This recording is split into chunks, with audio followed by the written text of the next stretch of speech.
கடகத்திற்கு அற்புதம், ஆனந்தம், பேரானந்தத்தை ஏற்படுத்தி தரும். இடமாற்றம், வீடு மாற்றம், மனை மாற்றம், உத்தியோக மாற்றம், தொழில் மாற்றம் என்ற எல்லா மாற்றமும் கடகத்துக்கு ஒன்று சேரக்கூடிய காலகட்டம். ப்ரமோஷன் நடைகள் நீங்கும். பிள்ளைகள் விஷயத்தில் அனுகூலம் காணப்படும். துணை அல்லது துணைவியாருக்கும் உங்களுக்கும் இருந்த மனத்தாங்கல்கள் தீரும். உத்தியோகத்தில் ஏற்றத்தை பெறுவீர்கள். அரசு கௌரவம் ஏற்படும். வழக்குகளில் வெற்றிகளை ஏற்படுத்தி கொள்வீர்கள். தாய் வழி உறவு, தந்தை வழி உறவு மேன்மை அடையக்கூடிய அற்புதமான காலகட்டம். பெண்களுக்குள்ளான பாதிப்புகள் பரிபூர்ண நிவர்த்தி ஏற்படும்.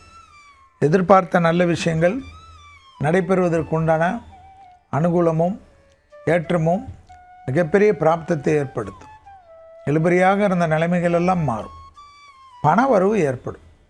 அதுவே மனதில் ஆனந்தத்தையும் சந்தோஷத்தை தரும். பிள்ளைகள் விஷயத்தில் பூத கண்ணாடி ஆராய்ச்சி வேண்டாம். பிள்ளைகளுடைய நீண்ட நாள் கனவுகளெல்லாம் நிறைவேறுவது கண்கூடாக பார்க்கலாம். கடகராசிக்காரர்களுக்கு நரம்பு சம்பந்தப்பட்ட விஷயத்தில் மட்டும் கோபதாபம் இல்லாமல் இருந்தால் போதும். அதே சமயம் தூக்கமின்மை ஏற்படலாம். ஏதோ ஒன்று யோசித்து கொண்டு இருக்கலாம். அதிலிருந்து கொஞ்சம் வெளியில் வந்து விடுவதும் உடற்பயிற்சி நிச்சயமாக செய்ய வேண்டும்.